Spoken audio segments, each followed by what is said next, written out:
The strange but true story featured on this podcast contains details some people may find distressing. Listener discretion is advised. I'm Chyaz Samuel, and things are about to get weird.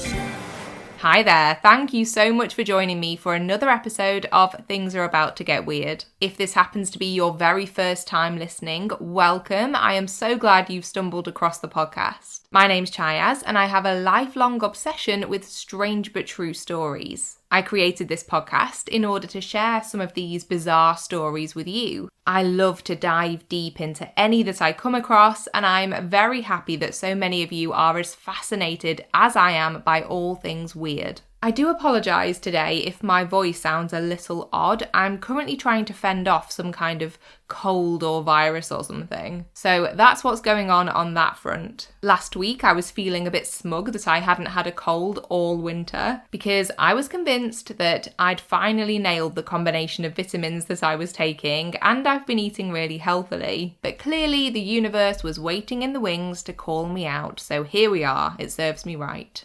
Anyway, enough of all of that. Today, I'm going to be telling you all about the mysterious case of the man known only as Peter Bergmann. This is not only a very strange story, but it's also really sad too. And I hadn't actually heard about it until I had a message from one of our OG listeners, Simon. As soon as he told me about it, I started reading every article I could find on the case. It really is bizarre. So a massive thank you to you, Simon, for bringing this one to my attention. As with all of the unsolved cases I feature on this podcast, I think it's important that we keep talking about these stories that are considered cold. Much like with the Angel of the Meadow case I covered and the disappearance of Russell Bowling too. Before I begin, I did want to give a quick warning, as this story does contain mentions of a person intending to take their own life, as well as discussions about serious illnesses too, so as always I just wanted to make you aware in advance. As with all of our episodes that deal with stories of this nature, there will be mental health resources linked in the show notes. With that said, let's get into this truly baffling case. Most accounts of this story begin with the events of the 16th of June 2009 in the seaside location of Ross's Point in County Sligo, Ireland. The Ross's Point beach is renowned for its stunning views, sandy shores and peaceful atmosphere, but on this summer's morning almost 14 years ago, its history would be altered forever by a tragic discovery. On the 16th, a man named Arthur Kinsella and his son Brian had headed down to the beach, arriving at the car park around 6 a.m, as Brian was training for a triathlon. He wanted to fit in an early morning run and a swim in the sea, and his dad decided to join him. When they arrived, the sea fog which had been hanging over the water had all but dissipated, and the tide was out quite far when they stepped onto the beach. Brian set out on a run towards the sea, overtaking his dad in the process, ready to get in some training time in the open water. As Arthur walked along the beach and watched his son head towards the ocean, he noticed something out of the corner of his eye that didn't look quite right. The more he looked, the more suspicious he became, and Arthur began to walk closer towards the section of beach close to the rocks that had caught his attention. As he approached, he soon realised exactly what he had stumbled across. Tragically, it was the lifeless body of a man who appeared to have drowned. Arthur shouted Brian back over to him to tell him what he had found, and the pair noticed immediately that there were no footprints in the sand surrounding the man's body. Arthur is quoted in the Irish Times as saying, "It was the body of a person and he appeared to have drowned and was laying face downwards on the sand." He looked about 65, I thought. We walked around the body just to make sure that he was dead, and I actually placed my hand on his ankle and it was marble cold. Arthur contacted the authorities immediately, who took statements from the father and son shortly after they turned up at the scene. From the very beginning, they noticed several strange things about the man who was sadly very clearly deceased. The first of which being what he was wearing. Although he did have on a pair of purple swimming trunks, he also had his underwear on over the top of them, and was wearing a navy t-shirt which was tucked into the trunks. He was also wearing a waterproof watch. The combination struck the police as a bit odd, and as they searched the rocks around where his body was found, a number of his belongings were soon discovered, which have been widely reported as comprising of the following items. Size 44 black leather Finn comfort shoes, which were manufactured in Germany in 2002, dark socks, a black leather C&A jacket, navy C&A chino trousers, a black sleeveless Tommy Hilfiger jumper, and a black leather belt which featured the phrase Key West, USA, though it was made in Italy. However, there was nothing amongst these items which gave any clues as to the identity of the man. As police were carrying out this search, which turned up the man's belongings, his body was taken to the Sligo University Hospital, and a post-mortem examination was ordered to try and determine what had caused his death. The autopsy was carried out the following day by pathologist Clive Kilgallen, and what it showed came as a surprise to the officers handling the case. There were, in fact, no signs that the man had drowned, and especially not in salt water, so this was completely ruled out as an explanation in his death. However, what the pathologist did find was that the man had been very unwell, actually suffering from terminal prostate cancer. It was so advanced that it had spread to his lungs, chest, and even bones, and it was estimated that he would have only had weeks to live. But ultimately, his official cause of death was listed as cardiac arrest or a heart attack, and any notion of foul play was taken off the table. But this odd set of post-mortem results wasn't the only strange thing that came to light in the immediate aftermath of the man's untimely demise. Upon further inspection, there was something bizarre about the clothing found not only on the rocks, but on his body too. Each item had had all labels cut out of it, so it was very difficult to find out any information about the clothing, bar the brands of some pieces which were denoted by their logos. The way the clothes had been found was interesting too. They weren't scattered over the rocks, but instead folded and placed into a neat pile. It appeared as though they had been removed, arranged, and left in a very deliberate and controlled manner. There were also several smaller items found in the pockets of his clothing, including just under €150 in notes and coins, some aspirin tablets which looked to have been bought in Germany, and a bar of hotel soap which was later found to have not been stocked in any hotels in Ireland. At this point, the police knew they had to expand the scope of their investigation to determine who their John Doe was. A review of CCTV footage from around the county began, and investigators were soon handed their first lead in this puzzling case. The unknown man was spotted on security footage arriving at Sligo train station just 4 days before his body was found on the beach. The train he had travelled in on had come from Derry, around 86 miles or 138 kilometres away, and this link was confirmed by video evidence of him boarding the train in Derry earlier that day. As the investigation continued, it became clear that from Sligo train station, the man had hailed a taxi and asked to be taken to an affordable hotel. The first one he turned up at was fully booked, but after trying the Sligo City Hotel, he was able to check in for the 3-night stay he requested. CCTV showed him walking into this hotel at 6:52 p.m, where he was greeted by the receptionist before filling in some of the necessary paperwork.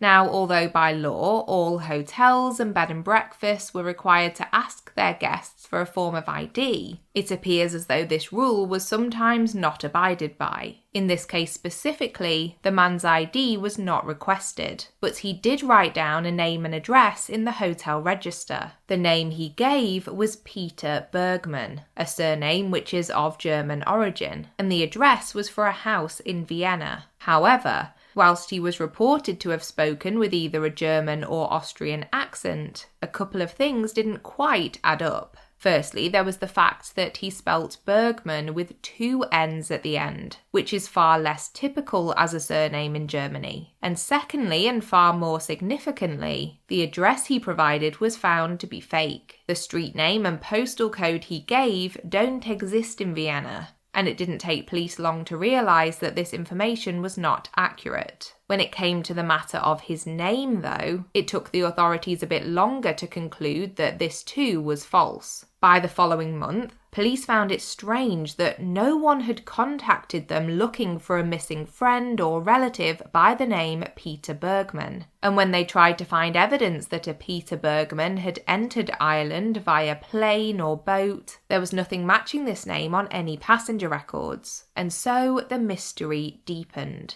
A quick note to say that I will refer to the unknown man as Peter for the rest of this episode, as it was the name he chose to go by before he passed away. So with no real name or other personal identifying details to go on other than his physical appearance, investigators turned to the only resource which had provided results thus far to try and piece together Peter's movements between the 12th and 16th of June 2009, which was of course CCTV footage. Video captured by his hotel's cameras showed Peter leaving the premises at least 13 different times, each time carrying a purple plastic bag that was clearly full. But when he returned, he was always empty-handed. Some sources have suggested that he had a collection of plastic bags in his room and took a different one out with him each time. But I think it's much more likely that he had one or two that he folded and put in his pocket when empty. But that's just my opinion, we don't know for sure. But just to make matters even stranger, although Peter was captured on CCTV walking around Sligo on his numerous outings, there is absolutely no footage of him actually getting rid of the contents of the purple plastic bags. Not one clip. Yet he did this at least 13 times. So whether he was discarding his belongings in spots he knew weren't covered by cameras, or whether it was a complete fluke, we don't know. But it's very, very odd. But that's not all. Even though the number of CCTV cameras throughout Sligo is extensive, Peter was never captured speaking on a mobile phone or talking to anyone who wasn't offering him practical help, i.e. the hotel receptionist or a taxi driver. So I think it's safe to say that he likely wasn't meeting anyone to hand off or sell his belongings, at least if we're going solely by the CCTV evidence. But there was at least one interaction Peter had that was captured quite clearly. The day after he arrived in Sligo, he visited a post office and purchased 10 stamps, the kind which would have covered postage of a letter overseas, along with several airmail stickers. But like with so many other elements of this story, aside from this initial knowledge of the purchase of the stamps, we know little else. It's not confirmed that he actually wrote or posted any letters off, as there was no video evidence of this taking place. It certainly could have happened, but it's yet another question mark hanging over this story. Now, whilst there are these gaps in the closed-circuit video footage of Peter's final days, it's not as though he wasn't seen by other people who remembered the tall, slim man with glasses, grey hair and a German or Austrian accent. And possibly the most notable of these eyewitnesses to Peter's movements was a taxi driver named Gerald Higgins, who picked Peter up on the 14th of June, the day before he was due to check out of his hotel. Peter told Gerald that he was looking for a place to swim, and Gerald suggested that Ross's Point was an ideal destination due to its beautiful sandy beaches and impressive views. In an interview with the Irish Times, Gerald said, "I got out of my minibus to say hello because a man with a map wishes to go somewhere. He was a bit chatty, asking if there were buses going out there, and I told him yes, about once every hour." He went on to describe what happened when they arrived at their destination, saying, "We drove around Ross's Point. I showed him the 2 beaches and I stopped at the car park at the entrance to the beach. He did not get out, but then said, 'Can you bring me to the bus station?' After Gerald dropped Peter off at the bus station back in Sligo, he recalls the moment they parted, saying, 'I gave him my card and told him if he wanted a taxi again to call me. He was grateful and paid me with a brand new €20 note.'" During the course of their journey, Peter told Gerald that he was indeed from Austria, and Gerald noticed that he had a gold tooth, which he thought was quite a distinguishing feature. And this observation proved to be valuable, as after Peter's body was discovered, he was indeed found to have a gold tooth on the upper right-hand side, which helped confirm that Peter was the man Gerald interacted with. The next day, Peter was due to end his stay at the Sligo City Hotel, and he requested a late checkout time of 1 p.m. We know that when he left the hotel, he was wearing dark trousers, a black leather jacket, a pale blue shirt, and a black tank top, and was carrying a holdall, a bag with a shoulder strap, and the purple plastic bag he'd been seen with numerous times. By 1:32 p.m, he was seen on CCTV at the Sligo bus station, but he no longer had the black holdall bag with him, and once again there was no evidence of how or where he had disposed of it. The next interaction we know that Peter had was with a man named Vincent Dunbar, who was the depot inspector at the bus station. He remembered that Peter had asked him when the next bus to Ross's Point was due to leave, and that he looked to be quite distracted during their brief conversation. Vincent told the Irish Times that afterwards, quote, "He just turned and walked away. He just looked like a man who was stressed or in pain or not himself." Vincent also recalled that Peter did not look like someone who was heading to the beach for recreational purposes, saying, "You'd think he was maybe just going to meet somebody or going on business.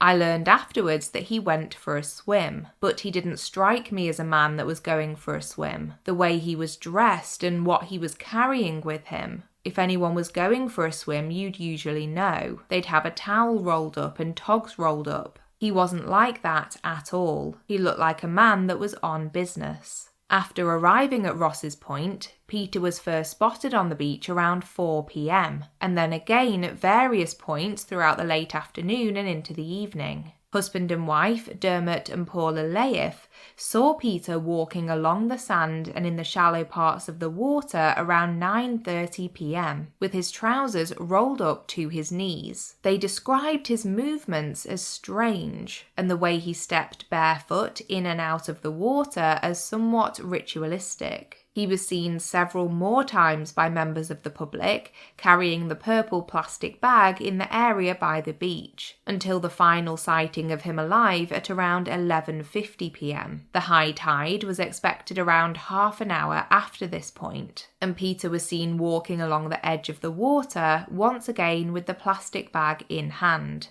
And sadly, as we know, it was the following morning that his body was discovered by Arthur and Brian Kinsella. Now, the detective inspector who oversaw the case at the time was named John O'Reilly, and he has spoken out about what he believes happened several times over the years. Speaking to the Sunday World newspaper, he said, "It's highly likely that his plan was to end his life, but the man above or someone somewhere did it for him." And this does make sense to me too. It seems that Peter had intended to take his own life at the beach, having got rid of what we assume were all of his personal effects, and having arrived at Ross's Point with no hotel booked and no onward travel plans arranged. But perhaps before he had chance to fully enter the sea, or perhaps even after a shorter swim, it looks like his body went into cardiac arrest as he sat or lay on the beach that night. It's a truly tragic story, and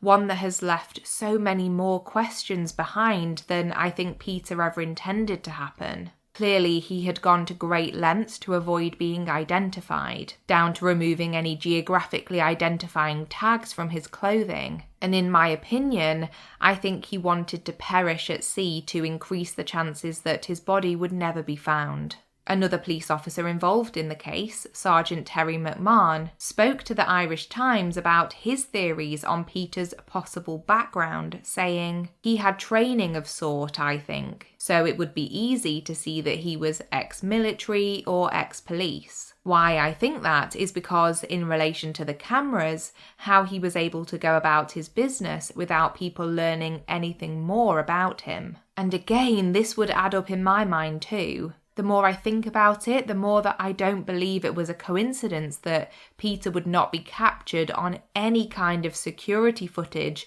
discarding any of his belongings across the numerous trips from his hotel where he returned without the items he had left with in the purple plastic bag. The consensus seems to be that he wanted to pass away anonymously. And although his body was found, Peter Bergmann's true identity remains a mystery to this day. Peter was buried in an unmarked grave in September of 2009 in a special plot owned by the Health Service Executive. This is because, should his body ever need to be exhumed after being claimed by a relative, the process would be more straightforward. But as of now, in February of 2023, no one has ever come forward to say that Peter was a friend or family member of theirs. And here is why this just feels so very odd to me. The police haven't been working with an artist's impression of what they believe he looked like in the Angel of the Meadow case I covered last year. There are multiple clear,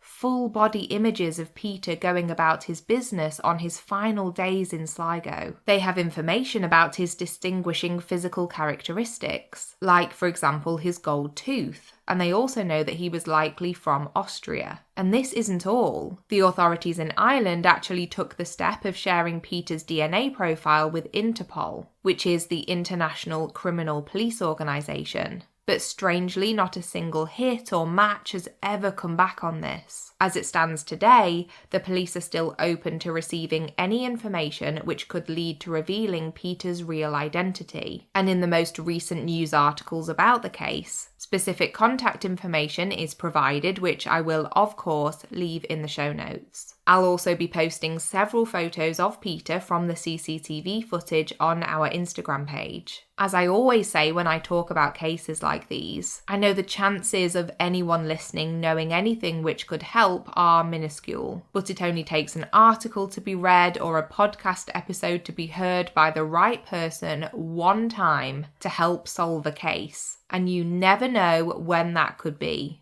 So that is almost all of the information we know about Peter Bergmann's last few days. And I have a lot of thoughts on this story. The first thing I think it's important to say is that I was in two minds about whether to cover this case in the first place. As whilst it's an incredibly odd and mysterious story, I think it's also undeniable that Peter likely did not want to be identified. His case has been on my list of podcast episode ideas for a good few months, and it wasn't until I thought of it from a different angle that I finally decided to make this episode. It's so unlikely that a person could make it to Peter's age in this life without having someone who would notice his absence. Even if that wasn't a family member or a friend, it could have been a neighbour or a colleague or even a doctor. And if someone you did know or care about vanished without a trace, then not knowing what happened to them could be the worst feeling of all. I had this vision of someone out there, perhaps someone in Austria or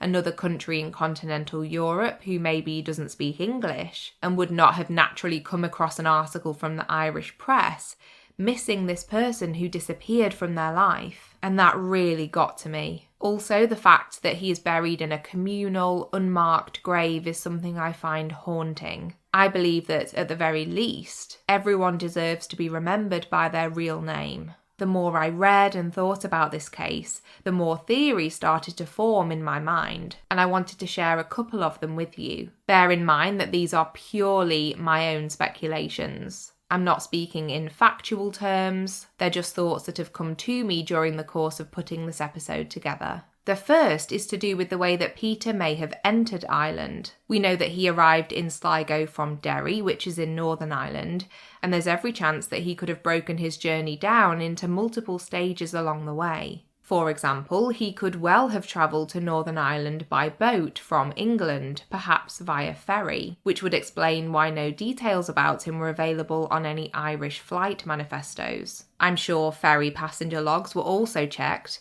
but no one knows how long he'd been in Ireland in total, so the scale of this line of investigation would likely have been enormous. And obviously they would have only been able to go off visual identifiers, as Peter's real name is still unknown. It would have only taken a few tweaks in his appearance to throw this angle of inquiry off course very quickly too. I do believe that tracing back his movements further than Derry would have helped to uncover his identity, but I'm sure there were very valid reasons and challenges faced by police to explain why this wasn't possible. But then we get to the stamps Peter purchased, and this is the detail of this story that really sticks out in my mind. The stamps were not found amongst Peter's remaining belongings on the beach, and although we can't know for sure, I do wonder whether they were used to send letters to a number of people who knew him. My personal theory is perhaps that Peter wrote to several people once he'd arrived in Sligo, explaining that he knew he was terminally ill and that he had chosen to end his life anonymously in Ireland. If he requested that they should not come forward to identify him should his body be discovered afterwards, this would explain why no one ever has. As I say, there is no proof of this, and this is just the product of my own wonderings, but this would help to clear up some parts of this mystery. What it wouldn't explain, though, is why Peter chose Ireland, and Sligo in particular, as the place to end his life. There are just so many unanswered questions in this case. And I think that's one of the reasons it's still covered in the Irish press to this day. Many of the investigators I've read interviews with talk about how Peter's story has stayed with them, because even though it's been almost a decade and a half since his death, it seems inconceivable that someone could remain unidentified when there is so much information available that should make it easier. The DNA profile alone is incredibly compelling, and I would be so fascinated to know whether the police have been able to upload this information to any kind of genealogy database to see if there's a distant family match out there. I know that England isn't as advanced on this front as places like the US are, so I wonder if that's also the case in Ireland too.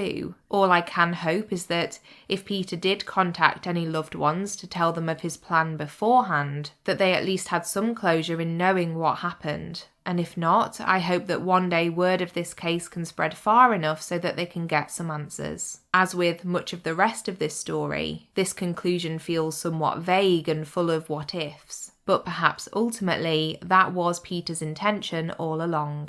Well, I know this was another heavy story, and as I said at the start, there will be mental health resources linked in the show notes, as well as details for contacting the Sligo authorities if, by some miracle, you or anyone you know has any information on this case. I would be so intrigued to know your thoughts and opinions on Peter's story. Do you think he meticulously planned every detail of his final few days? Do you believe he purposefully avoided being caught on camera getting rid of his belongings, or whatever else was in the plastic bags? If it wasn't clothing or other personal effects, what do you think he could have been discarding? I feel like this is the kind of case that we could discuss at length, so if you would like to share your own views, there are lots of ways you can get in touch. I'll be giving you a full rundown of all of them shortly, but first it's time to switch lanes for our weekly outro feature, Weird Media. So if you loved the Jordan Peele films Get Out and Us but haven't got round to watching Nope yet, this is your sign to give it a go. I watched it at the end of last year and I thought it was fantastic. I love Jordan Peele anyway, but this film blew me away and ended up being absolutely nothing like what I thought it was going to be. There were elements that I just didn't expect whatsoever, but it was brilliant. Granted, I didn't watch the trailer beforehand. I'd only seen a few stills and posters and read a couple of brief tweets about it, but still, it was definitely one of my favourite films of 2022. Every single performance in it is truly great, but for me, Keke Palmer was extra amazing. I love her. I don't want to give too much away, but if you're in the mood for something a bit off the wall, a bit unsettling, something that's going to keep you on the edge of your seat, then Nope is something I would wholeheartedly recommend. Again, without giving anything away,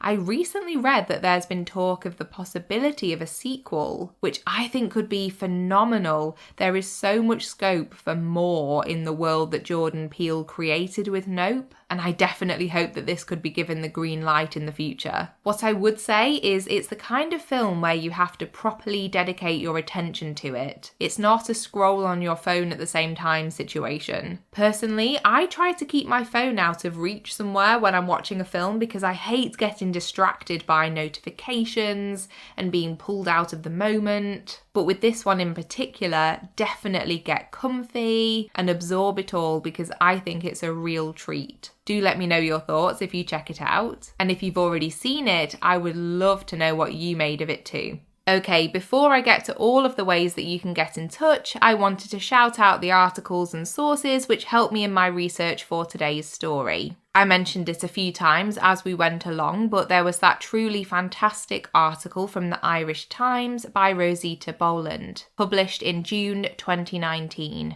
It was so helpful and I'd highly recommend giving it a read. There was a piece from The Sunday World by Neil Featherstonehoff from November of 2021, as well as an article from the Independent.ie written by Saoirse Mulgrew in October of 2021. There was also a piece from AngloCelt.ie by Seamus Enright from November of 2021, which detailed not only the case but a documentary that was made about it in 2013 called The Last Days of Peter Bergmann. I haven't watched it yet, but I'm definitely going to check it out. Right, here are all the ways that you can get in touch and share your own thoughts too. We have both the main podcast page and the private discussion group on Facebook. If you search Things Are About to Get Weird on there, you should find both of those. And all you need to do is request to join the private group. On Twitter, our handle is @AboutToGetWeird, and on Instagram, it's @ThingsGetWeirdPodcast. Then, of course, you can always pop me an email at thingsgetweirdpodcast@gmail.com with all of your own weird stories and your thoughts too. And also, if you listened to our episode last week, you'll already know about this, but there's the new edition of our Patreon page, which I will leave linked in the show notes. A huge thank you for listening today. I hope my voice hasn't sounded too horrendous. And thank you for all the many ways that you support the podcast too. Shares on social media or through word of mouth with any true crime or strange story enthusiasts you know are incredibly helpful. And if you'd like to leave a quick star rating on Spotify or review on Apple Podcasts, that would also be incredible too. I'm so grateful to anyone who shares the love for the podcast. It honestly means the world. Until next time, take care of yourself and others and keep it weird, but the good kind of weird.